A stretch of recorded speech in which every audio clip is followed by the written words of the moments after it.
Es el hombre más importante de nuestra civilización. Su legado marcó el rumbo que tomaría la humanidad. Y hoy, cuando prácticamente todo el mundo se prepara para celebrar su nacimiento, se levantan una serie de mitos y enigmas de cómo fue realmente su vida. Las investigaciones sobre Jesús de Nazaret se han animado en los últimos tiempos gracias a los trabajos de los protestantes Gabriel Theissen y Alexander Merz y de los investigadores católicos John Crozan y Juan Pablo Meyer, entre otros muchos autores contemporáneos que obviamente no toman como guía la Biblia cristiana, y sí algunos escritos supuestamente encontrados en el Líbano y el actual Jerusalén. Las actuales ciencias humanas y los estudios culturales de campo están posibilitando una revisión humanística de la singular figura histórica del Nazareno. Los más serios estudiosos y eruditos de la Biblia coinciden en que Jesús no nació el 25 de diciembre como la tradición cristiana nos dice, apoyándose en la costumbre que los pastores tenían de llevar sus rebaños fuera en el campo, lo que implica que esto ocurrió antes de octubre, según el investigador norteamericano John Crozan, quien planteó estas teorías. La razón del peregrinaje de José y su esposa embarazada, María, fue para ser censado. Sin embargo, ningún administrador romano que se respetara hubiera requerido hacer un censo que implicara el viajar por Judea en la temporada en que ésta era intransitable. Para los chilenos es una verdadera sorpresa cuando les dijimos que hay algunas investigaciones que hablan de que el 25 de diciembre podría no ser la fecha del nacimiento de Cristo. Los romanos le agregaron un mes al año. Entonces la fecha es indecisa, pero lo que sí es real es que el hombre que propició la idea, Cristo, es verdadero. Sí, yo respecto a la fecha de Navidad había escuchado entre octubre o noviembre, pero no, yo siempre tuve claro que no era la fecha, como te decía, que celebrábamos correctamente, no era la fecha del 25 de diciembre. O sea, hay culturas que están basadas en otro tipo de calendario, en el fondo de una celebración nuestra, de esta cultura, así que puede ser. Yo creo que no nació el 25 de diciembre, porque se supone que del Imperio Romano los calendarios se fueron cambiando. Así que ya sabía eso. Ignoraba lo que me estaba diciendo, así que no podría poner en duda que el 25 es el nacimiento. No te podría decir que es así, o sea, ahí sí que no, me dejaste descolocado. Soy bastante religiosa y durante toda mi niñez estuve con la iglesia y todo eso, metida en grupos religiosos y todo, por lo tanto no. Mis creencias son muy firmes y no, creo en Dios y no me van a... Definitivamente el 25 de diciembre es el nacimiento del niño Jesús. Sí, definitivamente. Eso es lo que se vamos a celebrar. Los cristianos primitivos no celebraban el nacimiento de Jesús. De hecho, solo los potentados y emperadores celebraban tales fechas. Y por lo mismo, la fecha exacta no ha sido preservada en las festividades del cristianismo temprano. El mundo se conmovió ante el trabajo de un canal de televisión extranjero que representaba a Cristo con un rostro muy distinto al que conocemos hoy. ¿Cuál es la verdad del nacimiento y de la vida de Cristo? ¿Es efectivamente el rostro presentado por las nuevas investigaciones su cara real? ¿Qué hay de los enigmas del manto sagrado y el santo grial? Interrogantes que bien vale desentrañar en estas fechas próximas a la Navidad. Bueno, ahí están planteadas todas estos enigmas, ¿verdad? Que no se contraponen necesariamente con la fe, porque quienes tienen fe no se les va a mover el piso. Y para nuestra nada. cultura, porque tú tienes que pensar que la religión católica es la más nueva, tiene 2000 años, porque piensa tú que los chinos no tienen nada que ver con esto. Ellos adoran a otros dioses, tienen otro cuento, claro. Por supuesto, no, pero digo yo que esto de que nosotros desenvolvemos las teorías o los enigmas no se contrapone con la gente que tiene fe, porque la fe no se mueve con nada cuando es de verdad. Efectivamente. ¿Cuál es tu teoría? Mira, yo creo que hay que partir con algunos datos que son imprescindibles. ¿Ya? Sobre Jesús, en su época, se escribieron más de 30 evangelios. ¿Ya? Sin embargo, hoy día solamente, digamos, la Biblia contiene 4. Perfecto. ¿Ya? ¿Qué es lo que sucedió? Mira, en el siglo II, San Ireneo de Lyon, ¿ya?, fue el primero que propuso a los primeros cristianos solamente preservar 4 evangelios de la treintena de evangelios que habían. ¿Ya? Y después, en el año 325, en el concilio de Nicea, que es fundamental porque es el primer concilio ecuménico de la historia. Está hablando presidido, del año 325 después de Cristo. Claro, después de Cristo. Llamado por Constantino, el grande, el emperador Constantino, en ese concilio, ¿ya?, determinan, entre unas tantas cosas, determinan que solamente van a ser válidos los 4 evangelios sinópticos. De los 30 que habían como registro. Claro, ¿Y por qué razón? ¿Tú sabes por qué razón o no? Sí, yo lo sé, al menos según mis investigaciones, por lo siguiente. Durante los primeros 3 siglos, el cristianismo se promueve y se cultiva en los subterráneos, en las catacumbas. Era perseguido el cristianismo. Entonces, por ejemplo, si llegaba un pastor cristiano, la comunidad decía, viene un pastor, escuchémoslo.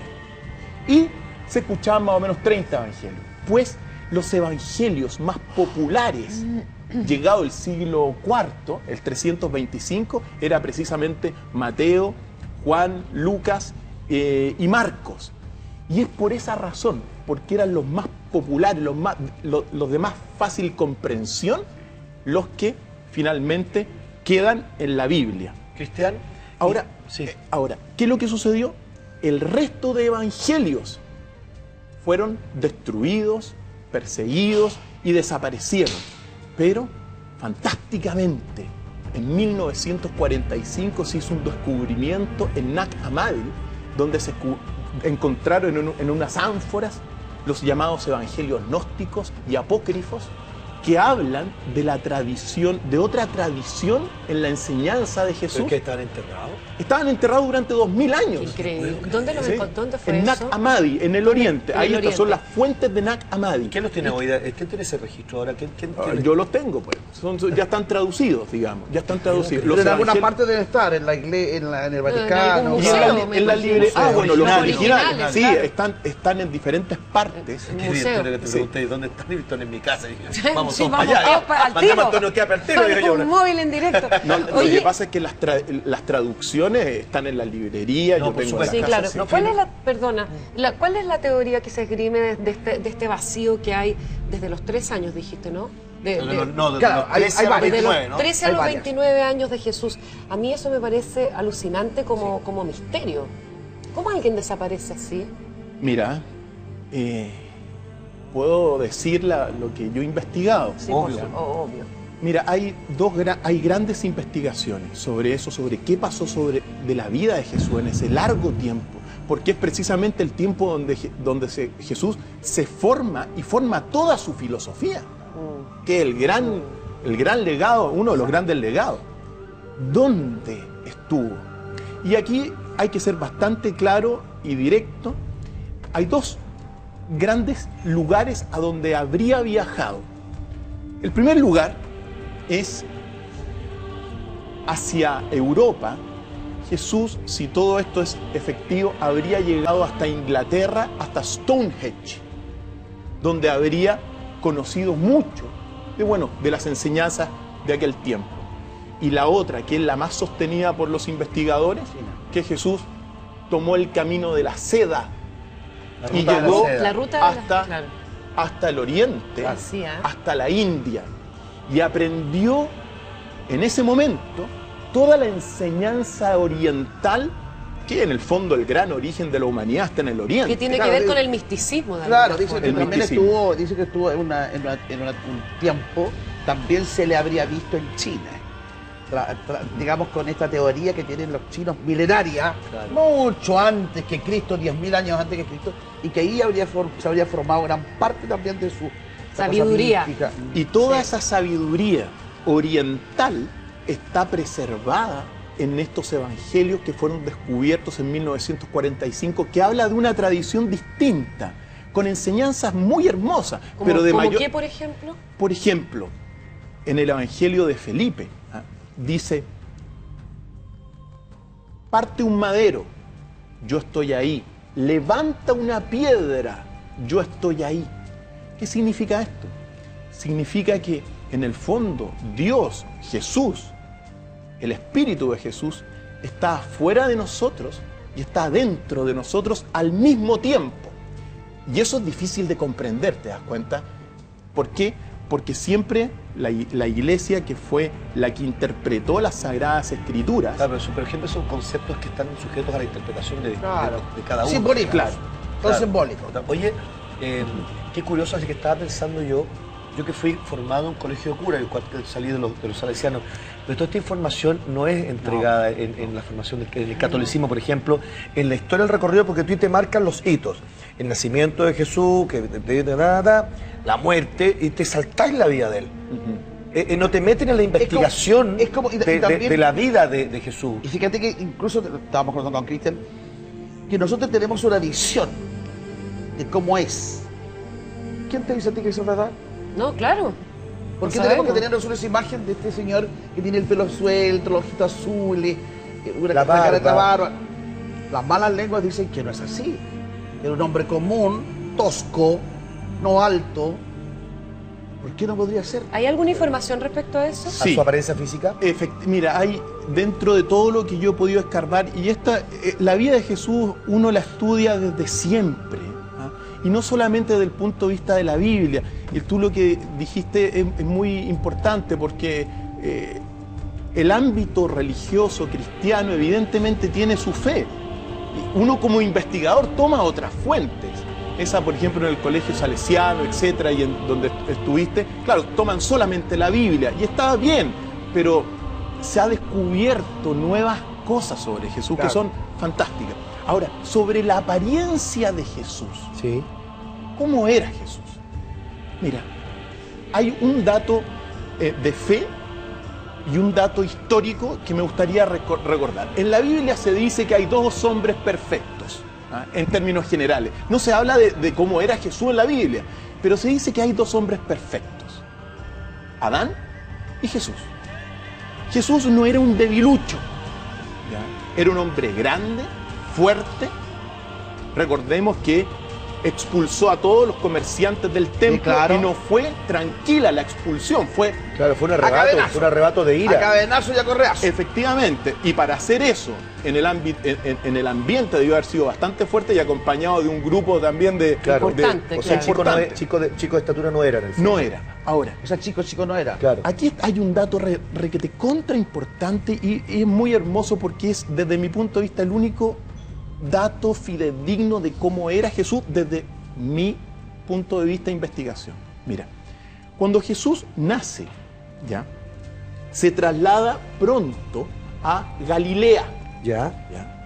De Belén se traslada a Galilea, por todo esto de Herodes, que había mandado matar a los niños. Sí, los escapan en el fondo. Claro, llega a Galilea, y algunos pasajes de algunas versiones de la Biblia habla de Jesús de Nazaret.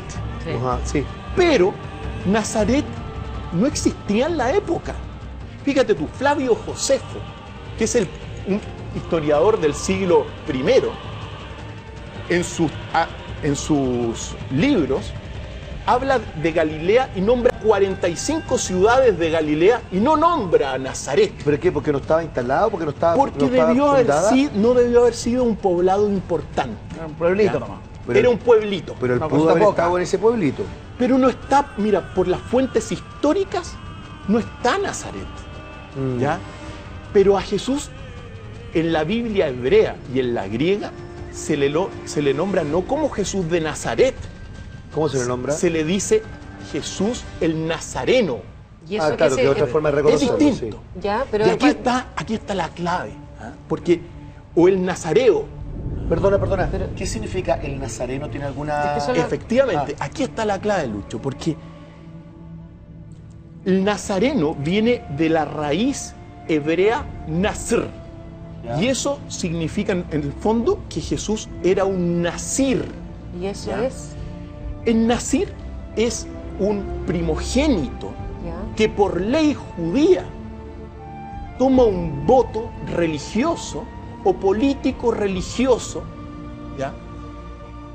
Jesús era un primogénito era un nazir también. Ahora, ¿qué significa esto? Los nazires, como Samuel también, ¿ya? No tomaban vino, no tocaban a los muertos y se dejaban el cabello largo. Ah, y entonces Por de lo ahí tanto, viene la imagen que tenemos de él. Sí. ¿Y por qué Por lo entonces tanto, no se le decía el nazir y no el nazareno?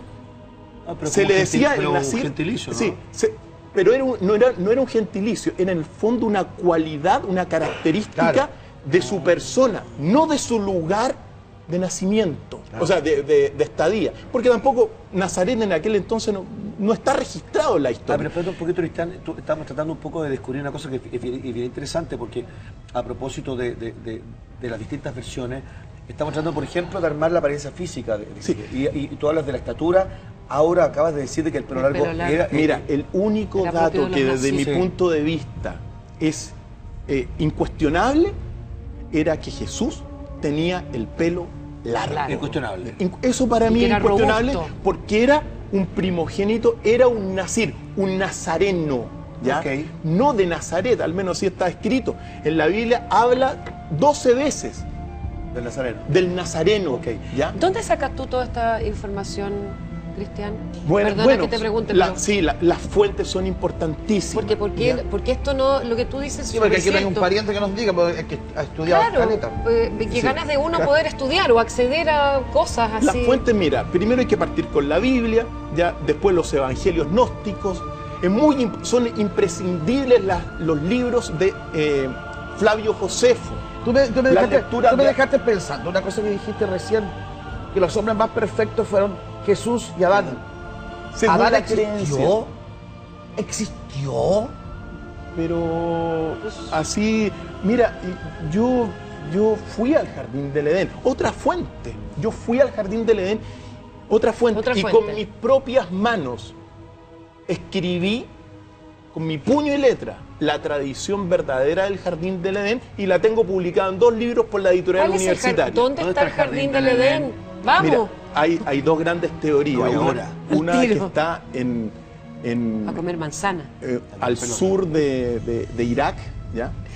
Pero desde mi punto de vista, y donde yo viajé, y donde está la tradición viva de Adán y Eva, la isla de Ceilán. Debe ser más bonito ese lugar. Ahí fui y recopilé con mi puño y letra. Otra fuente importantísima. Espérate. ¿El Jardín del Edén, estás consignando el lugar preciso donde existió Adán y Eva? Sí. Ok, ¿y eso está dónde? O sea, perdón, isla de Ceilán. ¿Dónde está la isla de Ceilán? Pero es que yo... Al sur de la India. Al sur de la India está la isla de Ceilán. Y se supone que ahí existió, se creó, desde ahí se crea... No, yo no creo eso. Está bien, viaja, pero no importa, pero ahí se consigna la existencia de Adán y Eva. Así es. ¿Y qué tal el lugar? Y hasta el día de Pero hoy. eso está escrito nomás, no existen mayores pruebas, porque tendríamos que tener una teoría bastante más peculiar. Por ejemplo, Adán y Eva se juntan. Tienen 2 hijos, Caín y Abel. ¿Y después qué? ¿Y después qué pasa? Claro. ¿Después qué pasa? ¿Serán hijos hombres? ¿Porque hay con la serpiente? Vamos a llevar... Entonces, pero vamos a llevar... Yo le quiero preguntar, déjame preguntarte, porque hablas del Jardín del Edén y uno ha visto imágenes, dibujos y esas. ¿Cómo es esa isla? ¿Es bonita? ¿Hay turistas? Es bella, pero claro que hoy día la isla de Ceilán ha pasado por unas guerras contra los tamiles del sur de la India, pero en aquel entonces, por ejemplo, las narraciones... Ahora, busquen en la internet el Jardín del Edén, busquen la isla de Ceilán. Lo voy a buscar al tiro. Y punto. Ahí, por ejemplo, está viva la tradición hasta el día de hoy. La tradición oral de la leyenda de Adán y Eva hasta el día de hoy está viva en la fuente oral. Claro. ¿Qué es lo que hice yo? Me acuerdo que en aquel entonces nos desviamos un poco de la historia de Jesús. Fui allá, conversé durante más de un mes con la gente y recopilé. Ahí hay una montaña que se llama la columna de Adán, a la cual subí. También está el puente de Adán, que es el puente donde, digamos, salió de la isla y nunca más regresó, bueno, por haber no obedecido a Dios, según la tradición. Según la tradición. Según la leyenda. Según la leyenda. Y esa tradición, ahora, si me permito decir, pero la tradición en esa en esa versión de la historia, el autor del pecado original, en la tradición oriental, es el hombre y no la mujer. Por lo tanto, claro, es una tradición completamente distinta, pero evidentemente es así. Y bueno, uno como investigador tiene que investigar. Sí, hombre. ¿La encontraron o no? O sea, dice aquí el plan de Adán y felicidad Eva. de Dios. Yo puse el jardín del Edén. Pongan Isla de Ceilán, Jardín del Edén. Eso espérate. puse yo, pero no me salió. No, espérate. Y la isla de Ceilán no me voy a poner entonces. La columna de Adán, el puente de Adán, iban a llegar. ¿Ceilán con qué se escribe así como Con el té? C. ¿Sí? Bueno, de la isla de Ceilán viene el té de Ceilán. Las montañas No te puedo están creer. llenas de De plantaciones plantaciones. de té. Perdón, es que estamos haciendo la tarea aquí en vivo, pero es que Pero esta que- cuestión es... sí, no me metiste información que no traíamos en la Yo quiero pauta. conocer el jardín del Edén. ¿Te gustaría a ti? ¿Te vas con un quequito? ¿Esos ricos que te gustan? Lo conocí anoche.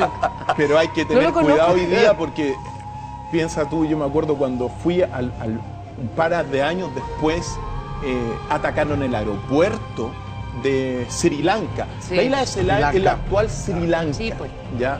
Entonces, Es un lugar de conflicto. ahora, las fuentes son muy importantes, por lo tanto, hay fuentes, también están las actas romanas. Ajá.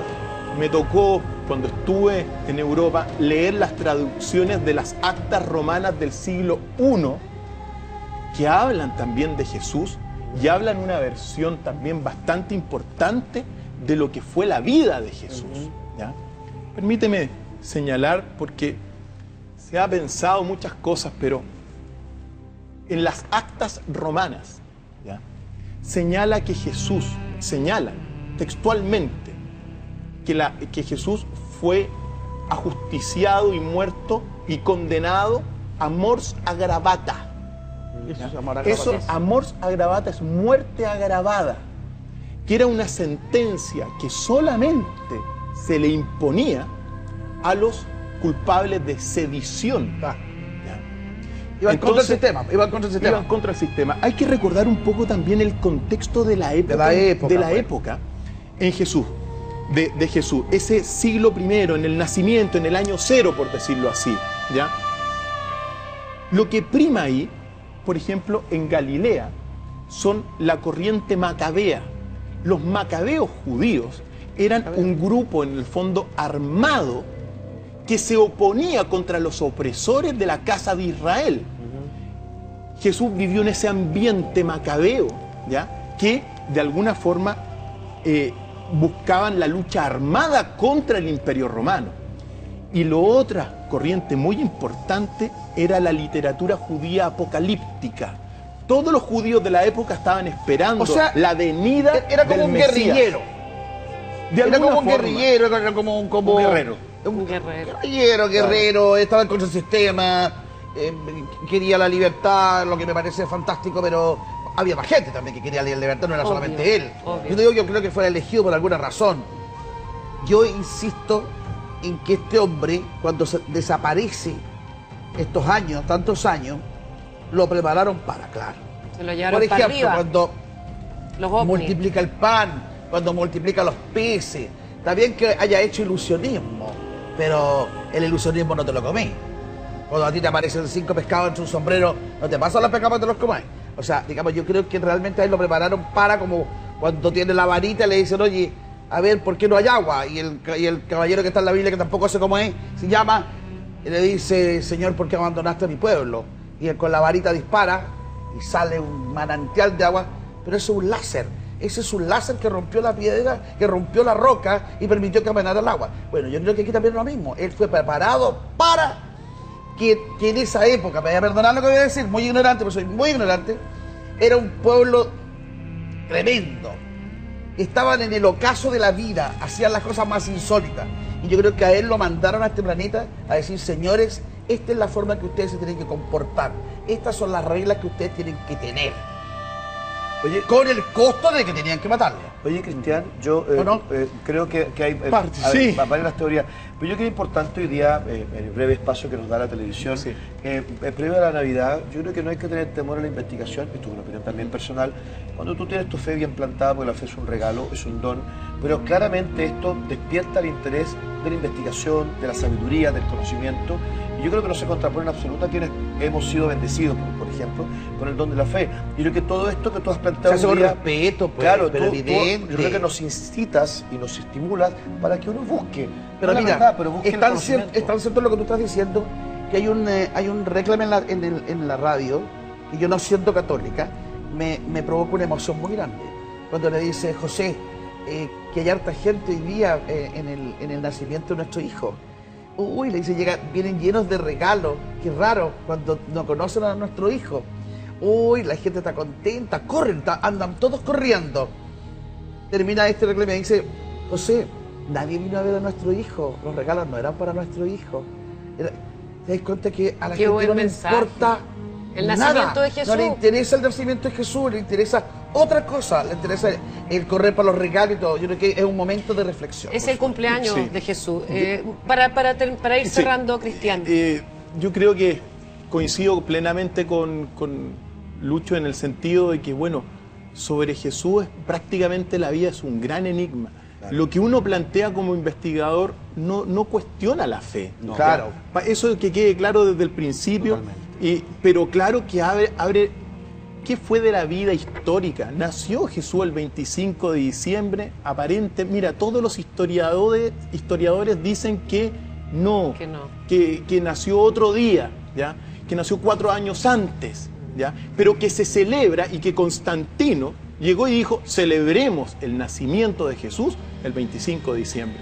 Bueno, pero este 25 de diciembre lo que tiene que seguir reinando en nuestros hogares es la paz, la armonía, el cariño. Y el cariño y por supuesto, la familia. Puede estar en familia es lo más simbólico en esta fecha. Gracias, Cristian. Estamos en Radio Cristiano.